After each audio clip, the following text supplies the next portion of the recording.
Well, hello. Hello, everyone, and welcome to the Figge Art Museum's virtual Thursdays at the Figge series. My name is Melissa Moore, and I'm Director of Education at the Figge, and I'm happy you could join us tonight. For the time being, we're hosting most programs virtually on Thursday evenings, but we do have a few in person here and there. So please check out our website for topics and to register for either the in-person or the virtual offerings. We're also able to put many of these program recordings on our YouTube channel. So if you want to see something again, or if you know of a friend who missed tonight's program, please direct them to the Figge's YouTube page, and we have a whole playlist for our Thursday programs. And a lot more to explore too, many videos that we've been putting out in the past year and a half especially. So we're able to offer these programs at no cost, thanks to the generous sponsorship from Chris and Mary Rayburn. Chris and Mary, we're so grateful as always, thank you. While these programs are free to watch, we do encourage you to consider becoming a Figge member. Your membership really helps us continue to fulfill our mission, which is bringing art and people together, even when we can't be together in person. So a quick note about tonight's program. If you have any questions for our presenter at any time, please enter those into the Q&A and we can get to them as we can. It may be a little bit later in the program, but trust me, we do see them and we'll get to them when we can. So tonight, we're exploring the exhibition Robert Blackburn and Modern American Printmaking, which really celebrates a key artist in the development of printmaking in the 20th century and the artistic community that he created. And that artist, of course, is Robert Blackburn. Blackburn was an influential teacher and master printer who engaged with avant-garde ideas while also promoting a new collaborative approach to the printmaking medium. And it's really my pleasure at this time to introduce our featured speaker tonight, Curlee Raven Holton, a good friend and artistic collaborator of Robert Blackburn. So a highly regarded professor, painter, and master printmaker himself, Curlee has exhibited his work throughout the world. His paintings, drawings, and prints are held by major museums and collections in the US and abroad. And his most recent solo exhibition, Journey, the Artistry of Curlee Raven Holton, was held at the University of Maryland University College. Holton earned his MFA from Kent State University with a concentration in printmaking and his BFA from the Cleveland Institute of Fine Arts in Drawing and Painting. He served as the David M. and Linda Roth Professor of Art at Lafayette College in Easton, Pennsylvania, where he taught printmaking and African American art history. Holton founded the Experimental Printmaking Institute with a vision to provide artists with the time, space, materials, and professional support to create new work. This vision was realized with more than 200 works produced, which is just phenomenal. In 2014, he was appointed the executive director of the David C. Driscoll Center for the Study of the Visual Arts and Culture of African Americans and the African Diaspora at the University of Maryland, College Park. Recently, he was awarded an honorary doctorate in art and philosophy from the Institute for Doctoral Studies in the Visual Arts.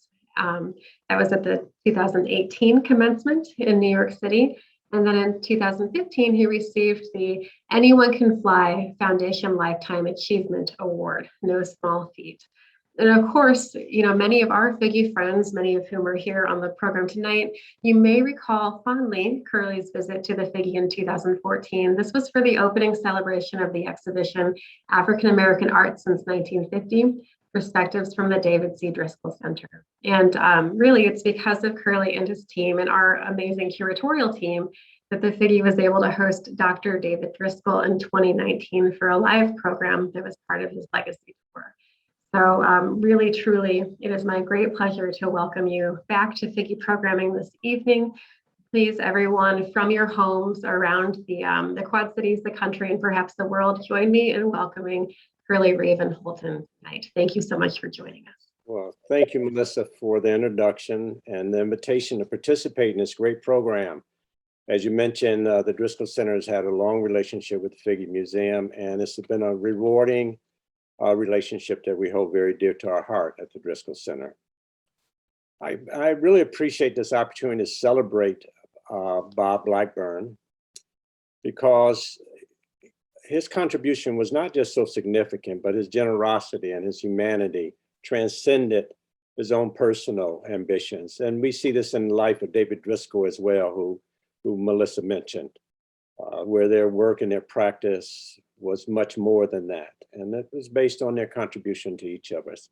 So I want to talk a little bit about the relationship of Robert Blackburn and modern American printmaking and honoring the master. And this is very important to me. Sometimes I think perhaps the most important role of an arts institution and our dedication to artists and their works is that we honor them, that we're in the business of honoring and celebrating their achievements through either their work or through programs or panels or exhibitions. So honoring is very important to me.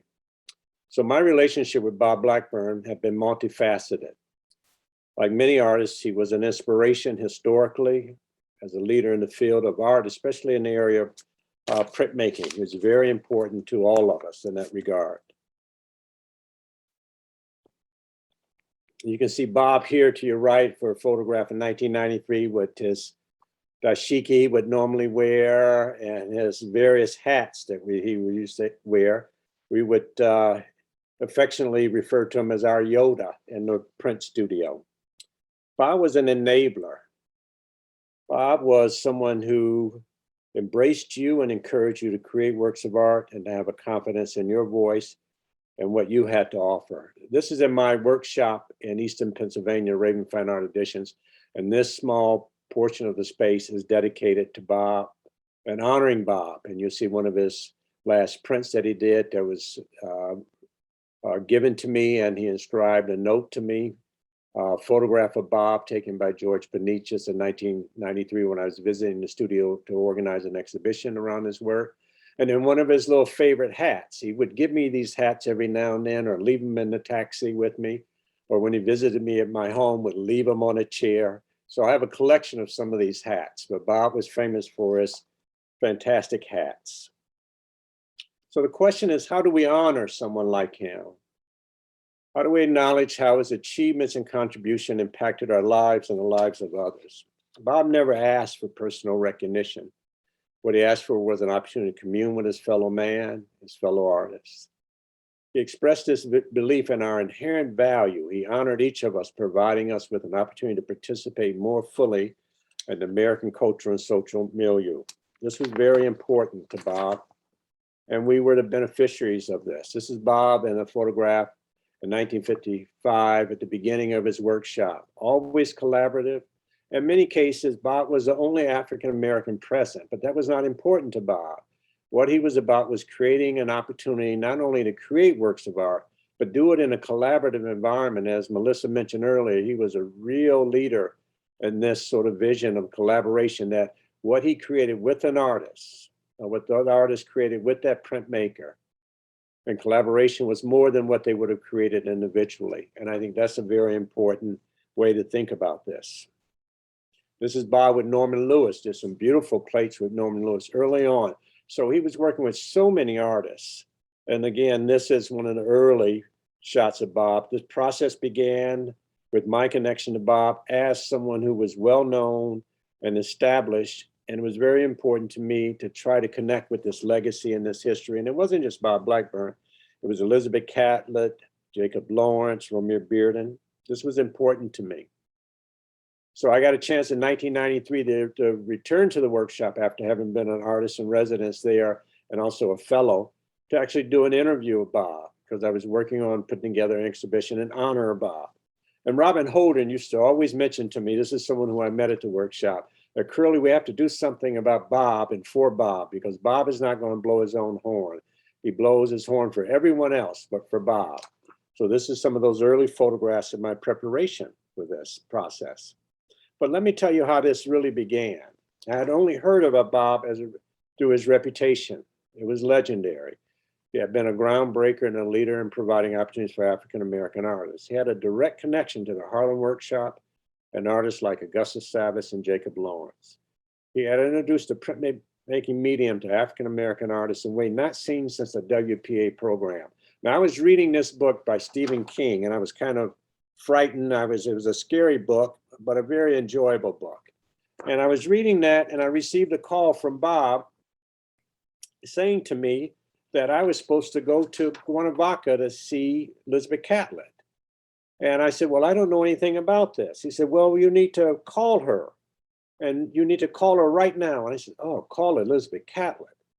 She says, yes, call her right now. I called her and she said, Bob had it all wrong. What he really meant to do was invite you to be a fellow, because she had just had an operation, was unable to accept any apprentice or anyone to come and study with her. And I had promised her in a letter that I would clean her floors of a studio, rub her back, get her water, do anything necessary to get a chance to come and work with Elizabeth Catlett. Later on, I had a chance to work with her, but not on this particular occasion. But Bob said, call her right now and strike it while it was hot. And that was Bob's philosophy. This is me with Elizabeth Catlett later in New York City after I had a chance to do a print with her. But Bob's belief was that you need to do it right now. You need to take advantage of opportunities. You need to reach out. You need to not hesitate. You need to go forward. And that was very important to me. And it was important to hear that from someone like Bob. So initially, Bob wrote a letter. Well, I wrote a letter to Bob introducing myself after that phone call, a more formal letter, indicating my interest in coming to the workshop, my background as an undergraduate student at the Cleveland Institute of Art. As a graduate student, I worked with Noel Rifle, who had knew of Bob's work and had visited the workshop. Later on, Bob, I get a reply, and it's from Bob. You see his hand signature at the bottom, but of course I have little doodles on it. And I said, I need to clean this letter up a little bit. I said, but no, because it's of the moment. And that was very important to me, is that, and important to Bob, that it was the moment that was important, that you captured it, that you seized it, and that you celebrated. So this was about some details about the fellowship artists coming in, the slides that were viewed, and a phone call from Cynthia Hawkins, who's an artist also and a printmaker, who later on has accomplished a number of things as a printmaker and as a curator and a director of an art gallery at a university. But early on, she was working in the office at Bob Blackburn's. This is another letter. This was a follow-up, of course, to the details about coming to the workshop. And I thought this was important. So you could see, you get a locker, you get shelves, you have to decide on your techniques, you have a folder that you have to check in every day, you have supplies, the protocol for messages and notices. So it wasn't just walk in the door, although Bob was very inviting. And you can see the advisors and board members to your left, Will Barnett, Betty Blayton, and other individuals that have been committed to Bob's vision.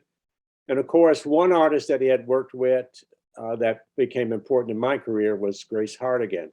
But you can see that he had a long range of connections with artists. This is another letter. This is from Bob to me about experience in the portfolio, the fellowship, and that he also asked us all, but this was by phone, not in letter, that we all not take payment for any of the portfolios that were sold, that the funds were donated to the workshop. And we all agreed, I think everybody, but maybe one or two artists, there were 12 fellowship artists. But of course we agreed, because the important thing was to support the workshop. But every time that door opened at that workshop, you stepped into a different world. One where there were expectations that you were serious and you were there to work. This was very important. When you got off that elevator, you never knew who you were going to meet. You could meet all kinds of individuals. And they were excited about coming into the workshop every day, working in this wide open space. It's very democratic and very open space, very generous space, while others are working in private editioning rooms or on private projects. In these rooms, the magic happened with Bob. You had legendary artists like Romeo Bearden and others working in these editioning rooms. This is very important. And so Bob would introduce you to everyone in the workshop. And artists honored Bob for this. This is a very famous print by Ron Adams, another African-American master printer who is legendary as well. This was created by Ron Adams in 2002. Many artists honored Bob, but this is a fantastic print, and that is iconic. It documents the role of the discerning collector in the background, as well as Bob as master printmaker and teacher. This is very important. So as I mentioned, I had a chance to visit the studio, the workshop, and do some interviews with Bob and document Bob. I've never shown these photographs before. But here we have a Bob with in the lower with Claudio, who's had been with Bob for many years. Had a connection with the Hayter workshop in Paris. And Bob is talking about his experiences. You have to really ferret it out of him because sometimes he was very resistant to even speaking about his own achievements. But he would talk about other artists, about their generosity, and about how important it was to embrace your opportunities and to connect with other people.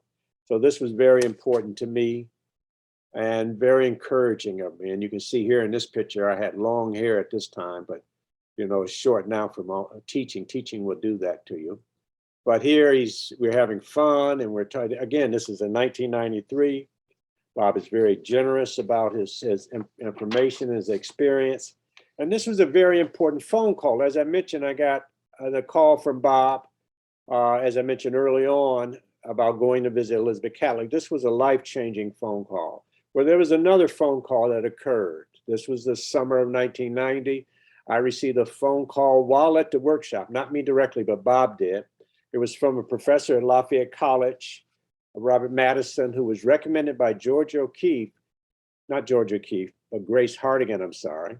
Grace Hartigan to contact Bob if you want to find an African-American printmaker and scholar. They were looking for someone to teach African-American art history as well as teach printmaking.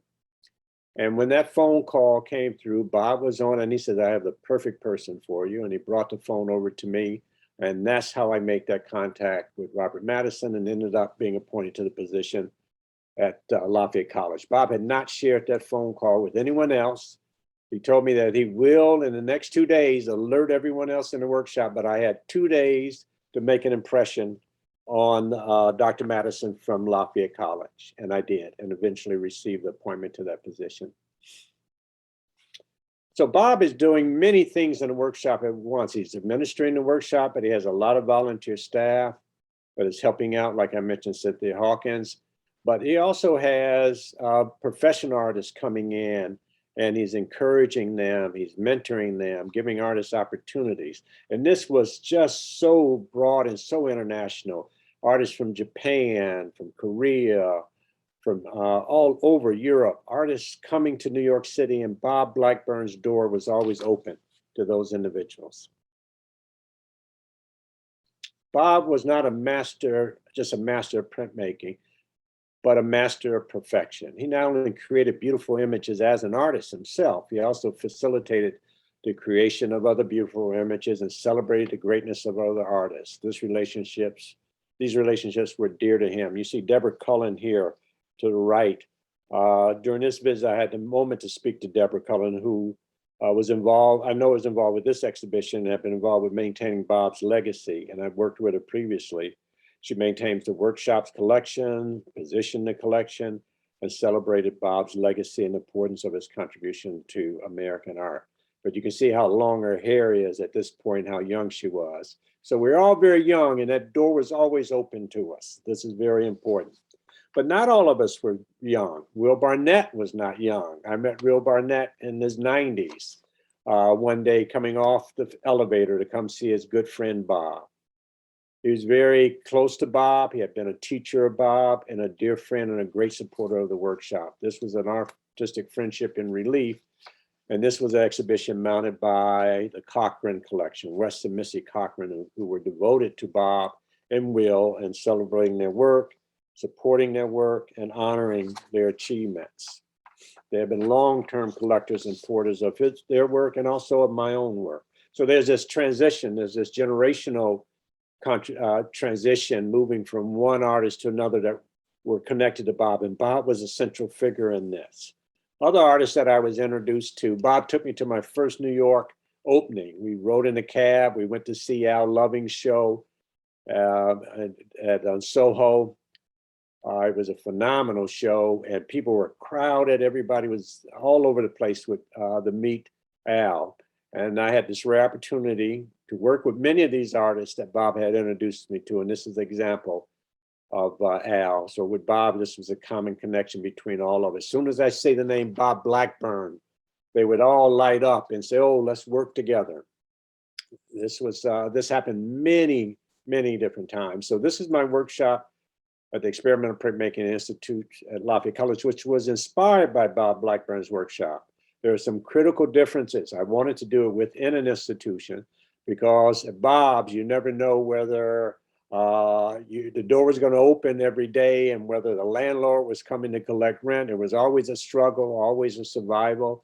He was committed to the art, not profiting from the enterprise. So I wanted to make sure my operation was a bit more secure. So I was attracted to locating it in a university setting or a college setting, but it was built around the spirit and the model that Bob Blackburn had established. So the Experimental Printmaking Institute was created in 1996 and continued until 2016.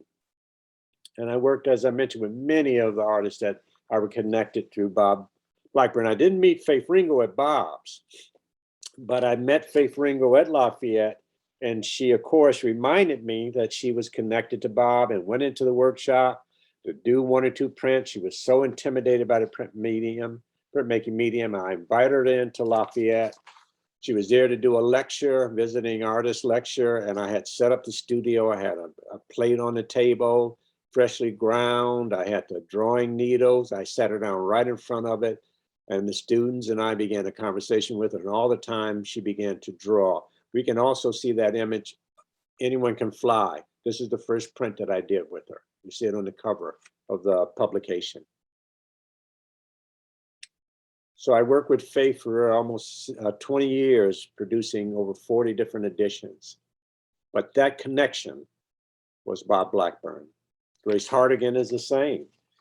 I have been writing to Grace Hartigan for many years to try to print with her. And as I mentioned earlier, she had recommended Robert Madison contact Bob Blackburn, which led me to the position at Lafayette College.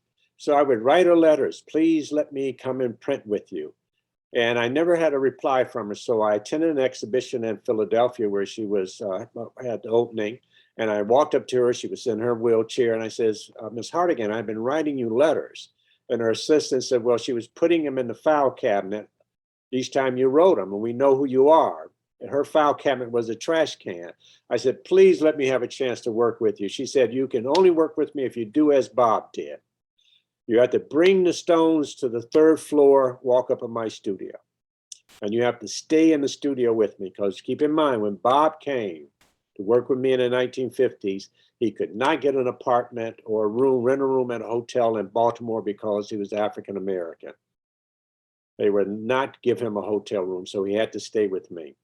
This was the first time she had printed, and we did this in a collaboration with Maryland Institute College of Art. This is the first time she had printed there. She did a beautiful series, a lithograph, and homage to Cleopatra and Marie Antoinette. Stephen Antonakis is someone I worked with. But what was intriguing about this, I was talking to Stephen about Bob Blackburn. He says, I know Bob Blackburn. When I came to New York City after attending Venice Biennale as a representative to Greece, I came in and I couldn't find anywhere to go in New York City. I had just arrived, and everyone told me, go to Bob Blackburn's. I went to Bob Blackburn's, and that door was open to me. And that was my first sort of location and encounter with the art world in New York City, was with Bob Blackburn. So it transcended all backgrounds. Mel Edwards is someone else who worked with Bob and really celebrated Bob's legacy and history. So Mel was in the studio working with me not too long ago, and I thought I'd ask him about Bob. And Mel was introduced to Bob by Betty Blayton's school program. Betty Blayton had an after-school program, and Mel was asked to join in that program to teach kids and to make a print for the program. That's how he was introduced to Bob Blackburn. Here he is in my workshop working on some large-scale prints. So recently in September, Mel was at my studio and we began to talk about Bob. He said he met Bob in 1967 in New York. He had become friends with Hal Woodruff and Saturday gatherings at Bill Major's studio, who was an artist and printmaker who worked at I think it was at the Metropolitan Museum or the MoMA as a guard. He met other artists, including Romeo Bearden and Norman Lewis, but everybody spoke of Bob Blackburn and their high regard for Bob. Mel went on to say, Bob was the most humanistic person he had ever met. This is in my studio as well. He had a place for you, whether you were good, medium, or indifferent.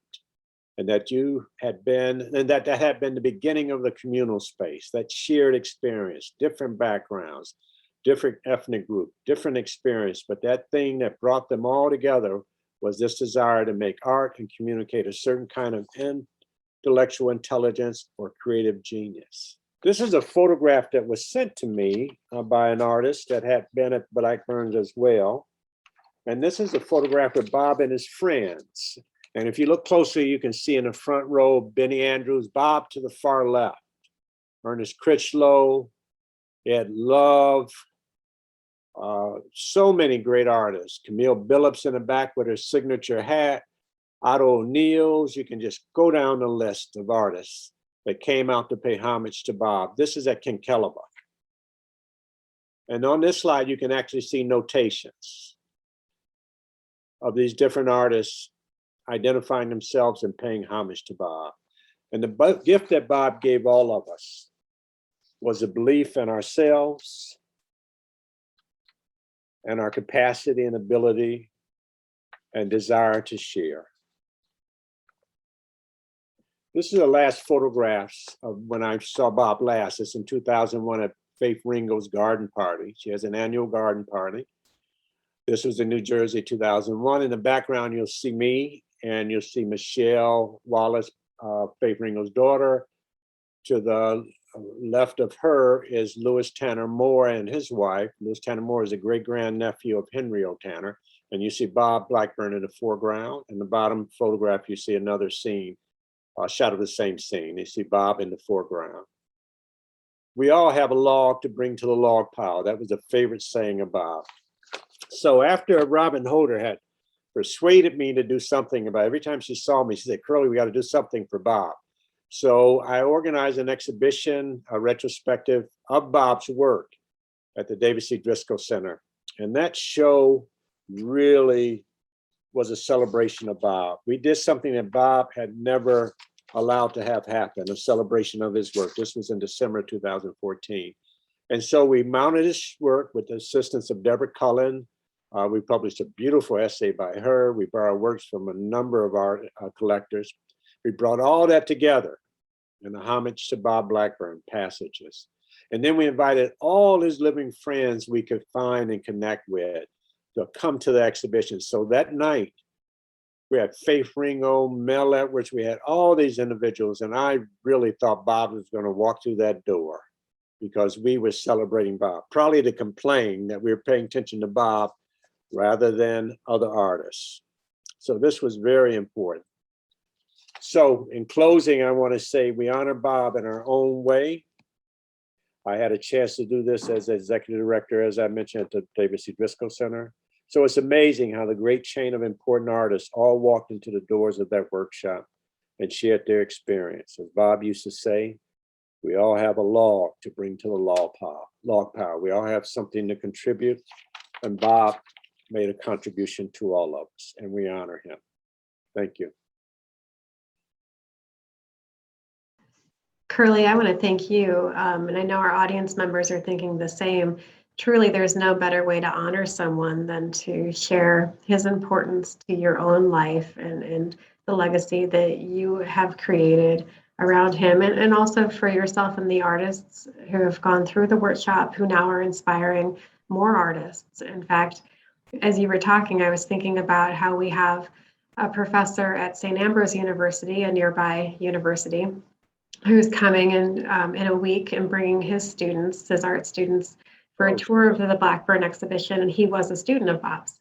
And so he has a personal connection as well, and has been looking forward to bringing these students and sharing with them, you know, his experiences, and hopes that they too are inspired and will continue to do the same. So thank you very much for sharing with us this evening. You know, Bob, David Driscoll, and others, they started with such a modest background and modest history.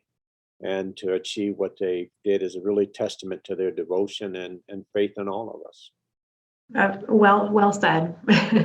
And you know, we're also going to be hearing from Robin Holder. I'm glad that you, Excellent.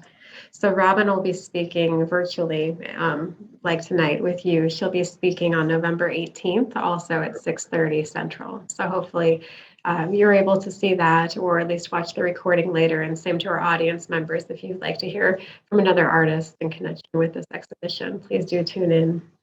As you were talking about his door always being open and then him opening doors, it really was that collaborative spirit that I was thinking back to through all of this. And I do feel like that is something you were able to get a sense of in the exhibition that we have on display. So I will have to make sure that you get installation shots of the exhibition. And for those of you who are local or who are able to travel to visit us here at the Figge, please do come and see that. That's going to be on view until January 9th of 2022. Bob mentioned many times to me that his motives to really introducing everyone, every time you walk in the studio, you had to meet everyone, And he said when he was a young artist working, printing with Rauschenberg, and I didn't tell you the story about the accident, the stone, and one of my teachers that was actually the teacher that followed Bob Blackburn to complete that edition.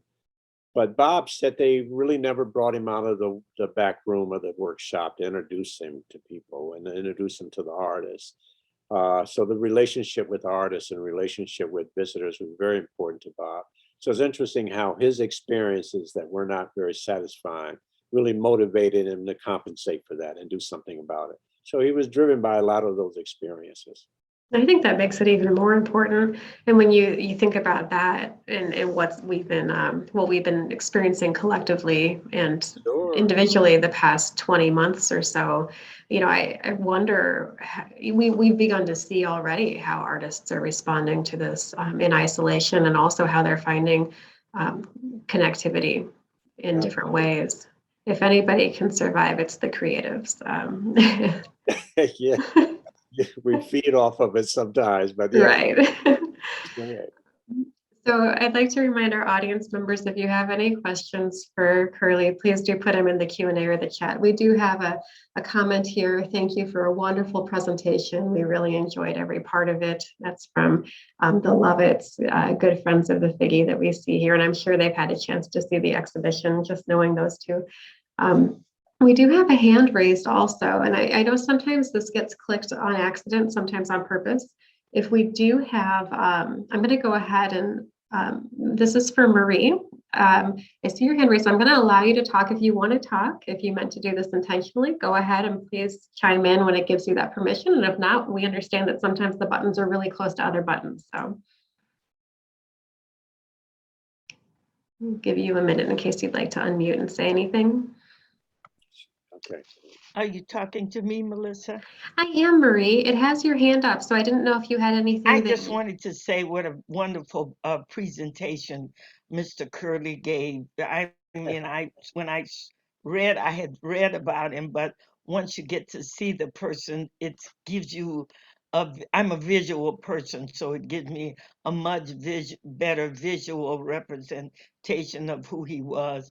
And he spoke so well. And as an African American woman that is an educator, I understand why you don't have much hair. Education. And our students do that to it. But I want to thank you because that was extremely well done. I learned a lot, and I'm going to be singing your praise as you sang such good praise about Mr. Blackburn.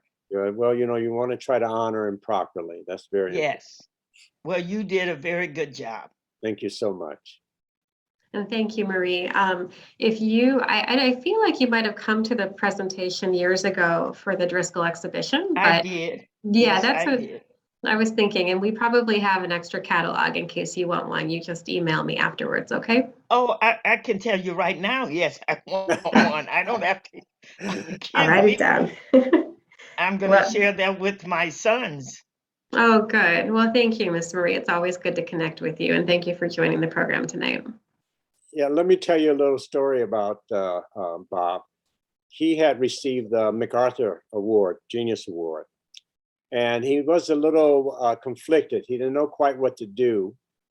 We suggested that he move to Morocco, buy a small mansion, and relax on the beaches. But he decided to support the workshop with that gift, and he was just devoted no matter what. And David was, later I found out, and it was supposed to be secret. You never know who's on the committee, but David told me he was on that committee, David Driscoll, and it was very important to him that Bob received that recognition. Oh, So you know how those connections are. It's interesting. yeah, no, it's true. It's true everywhere. Okay, we do have a comment here. I believe this is from Bill. I believe he said, drawing on stone is so seductive. What is that makes this so?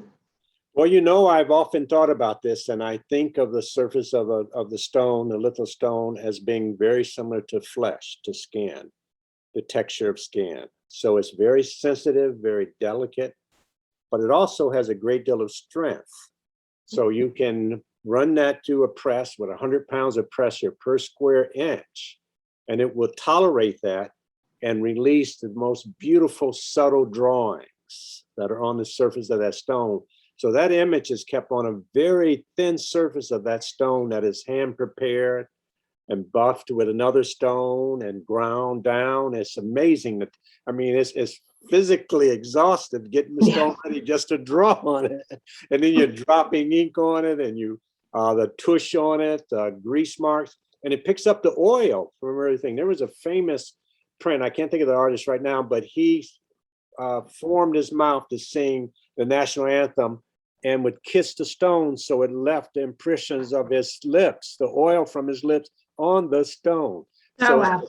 it's as sensitive as flesh, but as strong as steel. And so that's one of the things that's so inviting and seductive of the surface of the stone. I'm glad you asked that question. No one ever asked me about that. Well, you haven't met our Bill before then, because Bill always asks the great questions. In fact, he was just, we did a print studio tour up at St. Ambrose University, the same that has a professor coming down. This was with a different professor who focuses primarily on printmaking and bookbinding. And he walked us through a number of different processes. And when we got to the lithography, I know that Bill had a few questions about that as well. So thank you for your answer to that. And thank you, Bill, always for your question. I often wondered also why, for me, printmaking was so important. And I think a couple of things existed. One, the idea that you could create an image that could be shared. And my first print that I did was at an invitation by an activist from South Africa who was raising funds to support the ANC. So they asked artists to make prints. So it was all by accident that I did this. But, you know, the idea that you could share it with a large audience. And the other part is the physicality of it. You know, the physical satisfaction, the labor, the tools, the equipment. And this, we're talking about not high-tech equipment, low-tech equipment that is really muscled, gears and weights. So this idea of the body's relationship to creating this fine work of art, going through the press, and you lay a blanket on it, it goes in and you're not always sure what's coming out on the other end. So there's magic on the other end, and you lift the blanket up. So it is quite amazing experience. Yeah. No, that's a wonderful way to put it. The physicality and the magic of it all. I get that. I'm not a printmaker, but I feel like having seen demonstrations, you get a sense of that. Yes, even as an outsider watching. Labor intensive. Yeah. Yep.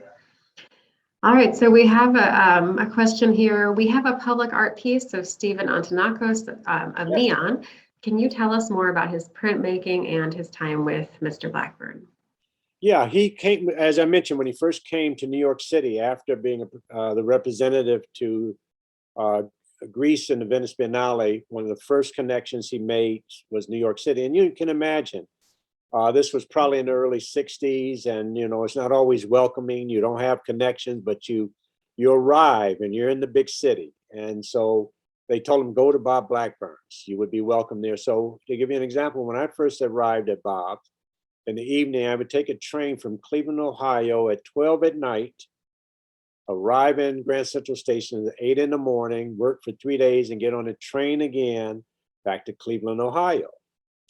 I came the first visit and I said, well, Bob, is there any recommendations you might have to where I could stay overnight? Because I had no accommodations. And he said, well, you know, you can sleep on the press in the studio. I said, sleep on a press? He said, well, it was good enough for Robert Rauschenberg. It should be good enough for you. I said, oh, you make do, you know, and there were artists that slept on those presses at night. Oh. So that, and now Stephen, of course, with his use of lights and neons, did do a number of prints. I was working on a project with him, and where we were silk screening strips of orange on aluminum metal and fabricating the boxes. We worked together for a brief period of time, never actually completed the project. We almost completed the edition, but there he was very particular, and the ink would oxidize on the metal a little bit, and he wanted that certain bright orange that he was very particular. I couldn't tell the difference, but Stephen could tell the difference. He knew. No, this is not my orange. I'm looking, this is the orange. No, this is not my orange. Oh, we had a little problem with that. And then the photograph I showed you, we were actually sitting looking at the orange printed on Mylar sheets as tests. We would do proofing tests with Mylar and alignment, things like that. And he had a problem with that orange. I just couldn't get to his orange because he's very particular about color and the phenomena of color and his medium. And his entire studio was completely white. Floors were white. Oh, wow. The other furniture was white. Walls were white. Everything was white. So he could see that color. It was acute. So the studio was a canvas itself. Yeah. You know, that makes sense. We actually, I don't know if you recall, here at the museum, our studios are almost all nearly white too, although we have so many kids coming through, not anymore. They were designed for that very reason, but yeah. Well, thank you for answering that. Thank you, Dee, for the wonderful question. We appreciate that. And then we do have something, I know you'll remember Curlee, our director of exhibitions and collections, Andrew Wallace, with whom you worked. Yeah. So Andrew's on the program and he says, excellent. I love the comparison of Bob Blackburn and David Driscoll. David was such a wonderful, nurturing force that you didn't know you were being nurtured. Yes. The workshop seems quite unique owing to Bob's caring leadership. Are there other workshops that can compare, past or present? That's a good question. Both Bob and Blackburn and David brought such a humanity to the project. I'm not sure, because you take their background and their experience and to create a collaborative environment that was very unique. That doesn't exist right now. And it doesn't just exist for those kind of artists, but you go to that generation of artists, those workshops for the most part don't exist any longer. And they were designed to create the work of art, not for profit. That was never the motive. It was always a struggle, is to create enough resources so you could create the project. Most shops that are still operating from that period of time are commercial shops that are generating income. They may still work with artists and create opportunities for those artists, but they are driven by a lot of sales and art fairs and things like that. And I'm not saying that as a criticism, but Bob was really just to keep the lights on and to give you a chance to make some work. It was never about the economics of it. And it wasn't that he thought the economics was a negative thing or something that he didn't want to be involved with. It was just not the first priority. It was always, the second priority. So I don't think you have shops like that now, because you couldn't really establish a workshop like that right now financially. The burden would be so high to do what Bob did with those presses and that space. It's almost impossible to create it now. Yeah, I mean, I guess what you're describing, of course, is how we operate as a nonprofit. But to have that in a workshop, it's especially where there is such a cost to investing in the equipment, in investing in the supplies that come and go, the materials, but also the upkeep and of think everything. about the mix of art, the upkeep and staff. Yeah. So, for example, we printed so many different artists, and some of those artists have no real interest. The market has no interest in their work necessarily. I'm not going to name names, but they can be recognized artists, museum level artists, but there's no real demand in the marketplace for their work. Where others, there's a great deal of demand. So those artists that have that demand are actually feeding the workshop and maintaining the workshop. So I would sell work by someone, for example, like a Sam Gilliam or Faith Ringo, so that I could print a less recognized artist. Yeah. So it's to generate resources to create opportunity. not for salaries, not for profit motives, but just to create opportunity for other artists, to give them a chance. Yeah, which is outstanding, and hopefully we'll hear more and more of a shift back to that as we can. I mean, it's a tough one though. It's tough. It is a tough I don't know- one. Yeah, I don't know if I could do it over again now in the climate, in the kind of competition, and I'm not sure. Yeah.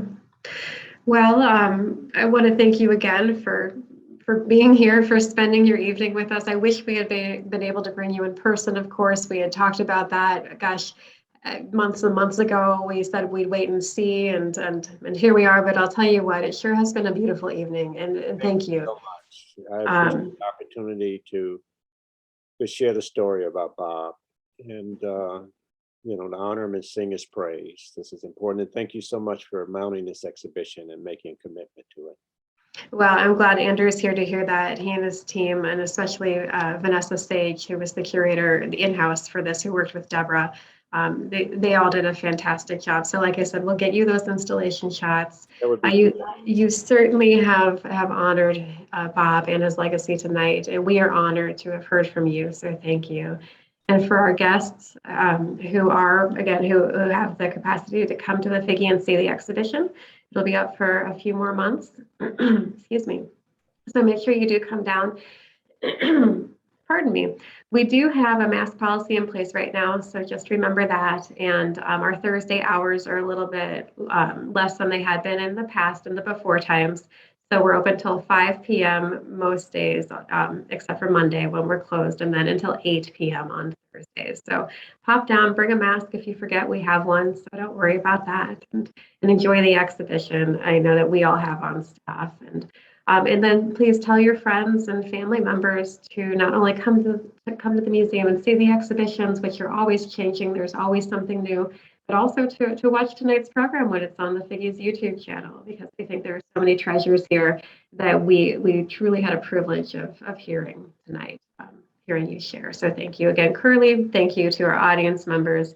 We have been getting a couple more thank yous coming in, Curlee. I just want to make sure I share these with you from many of our participants. Thank you for sharing tonight. Wonderful exhibition. Thanks for bringing attention to this wonderful printmaker. What a great influence. And I'm sure we'll have more of those coming in. I'll make sure to send those to you, Curlee. But for now, I'm going to close out the formal part of our program tonight. Again, I hope you have a wonderful rest of your evening. Curlee, thank you. And everyone else, thank you, and we'll see you next time. Take care. Good night. Take care.